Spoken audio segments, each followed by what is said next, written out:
Hello, fellow targeted individuals. I want to talk about sensitization.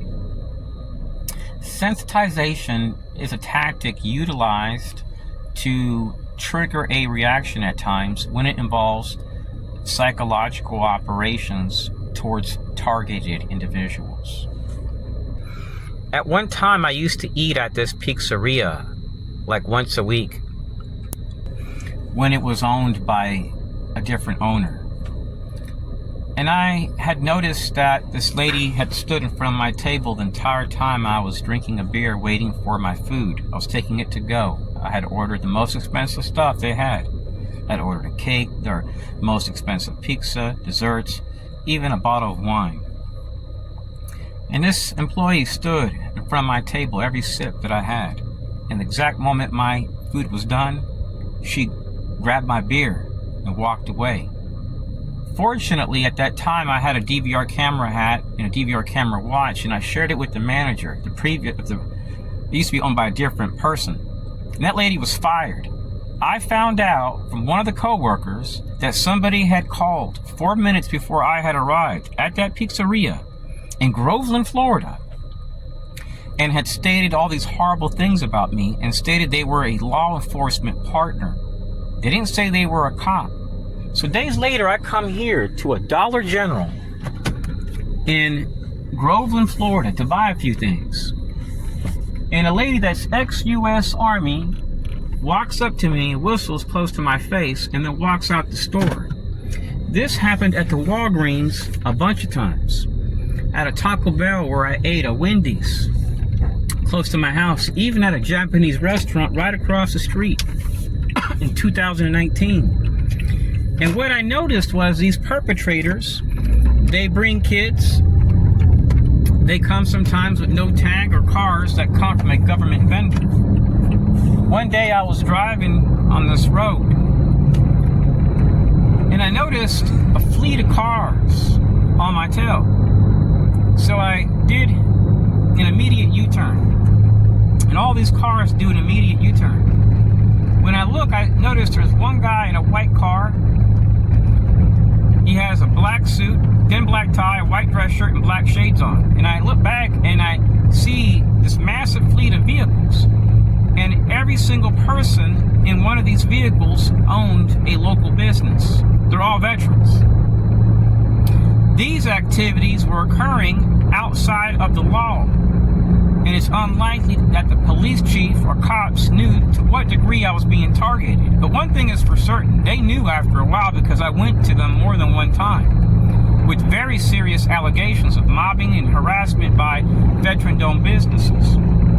I reached out to a contact up north in northern Florida. My friend's brother is a member of a law enforcement department and the Law Enforcement Association here in Florida. Well, he found out that 6 of these businesses have done work for the Central Intelligence Agency and other departments like the FBI and so on. Some of these people came up with Jewish names, and the very first thing that he told me was that you're experiencing psychological harassment. These people were going to parks, like the Hiawatha Park, downtown Clearmont, Florida, and they would position themselves 100 yards away from my car, knowing I was going to be walking with my family against the lake. This was done so that way I would not enjoy my environment. I wouldn't want to take walks there because it's normal for somebody to get harassed at a place and not want to go back there again. But I live in a small town. Well, I had this same issue in Texas, and I documented it, where I walked at with my family, at restaurants. And the videos show fleets of vehicles with paper tags on brand new cars, with tags that are expired by 15 years. And they would come in with their families, with their kids. You know why? Because the activity was so illegal, so life-threatening, so demoralizing and dehumanizing that they knew that it could lead to an active shooter scenario. So to prevent that, they would bring their kids. And they would get a fat paycheck from whatever clandestine group outsourced to them. Here's what's very bizarre.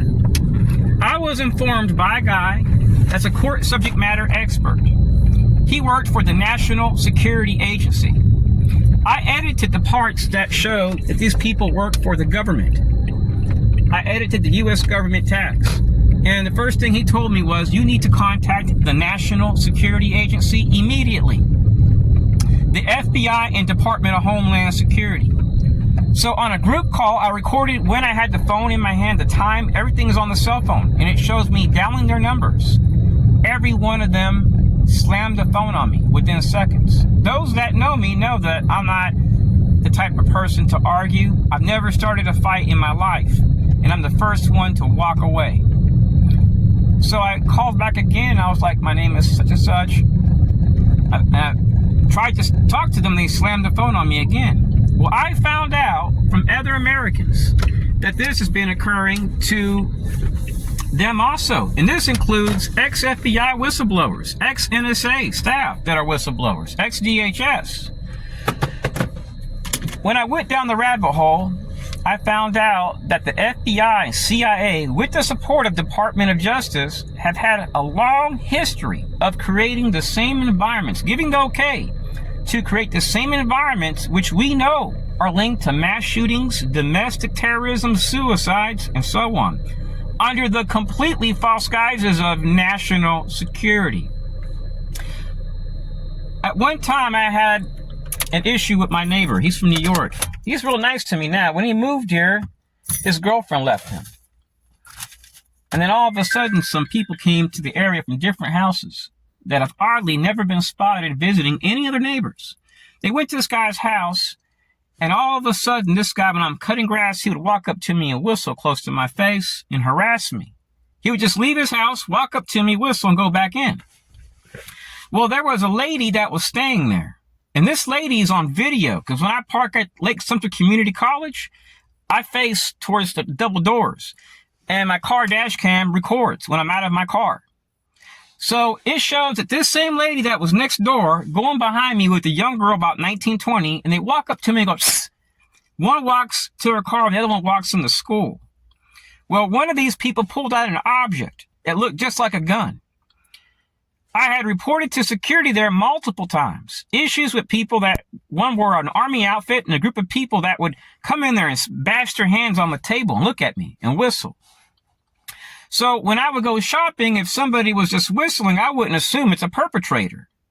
But sometimes I would wonder, could it be a perpetrator? So what the enemy does is they gaslight you. So that way, if somebody does something that's by coincidence, you assume.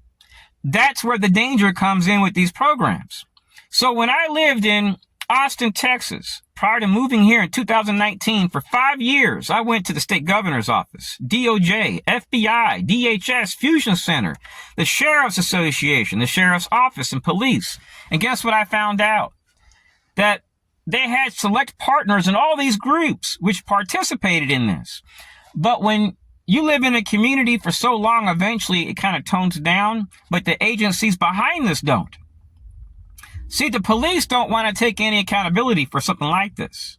And since these people are operating on a federal level, the deep state, this makes it where law enforcement, Congress, fusion centers like, oh, we would be going against our partners. Have you ever wondered why fusion centers have never stopped one act of terrorism? Have you ever wondered why the FBI has been linked to nearly every terrorism case is solved? Have you ever wondered why nobody really trusts the CIA?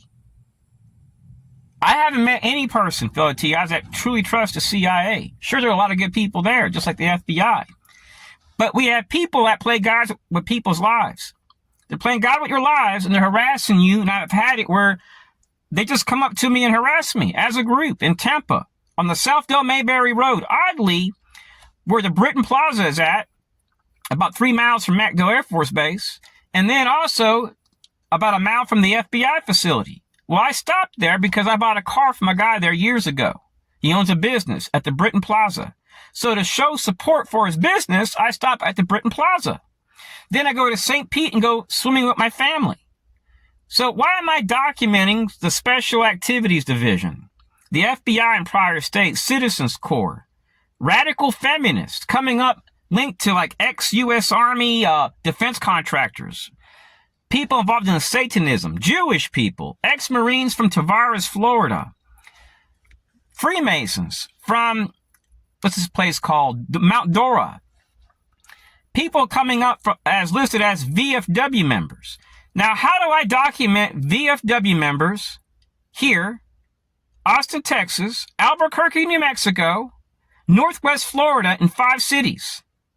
And now I'm living in Central Florida for 5 years. Actually, not 5 years, let me take that back. 8 years. I moved here in 2019. If I'm talking fast, it's because of this. I need some water. I got one of these nicotine pouches in my mouth, so it's hard to talk. The enemy, fellow TIs, harassed me nearly every single time I exited the residential area in Clearmont, Florida. And down the road from where I live is the Small Business Opportunity Center. So when I would arrive at Hiawatha Park, these people had no idea that I set up security cameras outside of their facility for 8 months because I wanted to see where these cars were coming from that arrived at Hiawatha Park 1 to 2 minutes later after I arrived. These people parked next to my vehicle, honked the horn in reverse, and parked 10 spaces away. It was 4 cars. Well, the last time that happened was at my doctor's office in Cedar Park, Texas. I would drive from Austin, Texas. It was at the Texas Oncology. She put down on the report that I was experiencing harassment. And a lady from the local FBI field office that day came into the office and just sat there looking at me. She was spotted at schools harassing me upon arrival, and I have pictures of her exiting the FBI field office, their door, not a separate office. So the FBI and CIA and other partners were doing this. And they were flagging me and my family for years at places where I ate. And they were telling people, hey, he's a pedophile, he's a terrorist. So I would be harassed when I entered and exited my place, when I got my mail. And when I ran these people's tags, they all came up as ex-military, GSA profiles, top secret clearances. I have the files. Well, here's the problem. Nobody within our national security agency wants to see it. So I documented people from university offices of community engagement, LGBT groups, Jewish groups, transgender. I don't know what's going on, fellow TIs, but I'm sick of it. And it always seems that this crap points back to our national security apparatus. Every once in a while, I'll take car drives with family, and we'd go to like a beach, a restaurant, maybe an antique store. And then I would have an issue upon arrival.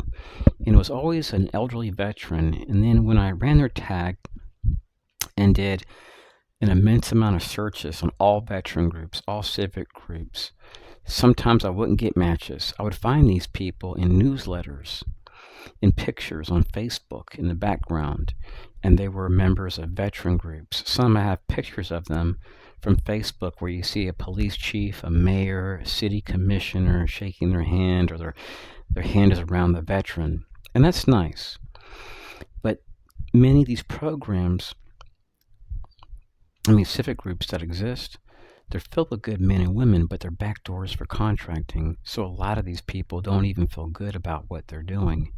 So for about 8 years, every time I went to Leesburg, I would be harassed. And if I took my grandmother, before she died, I would take her to this lake to see these ducks in Leesburg, Florida.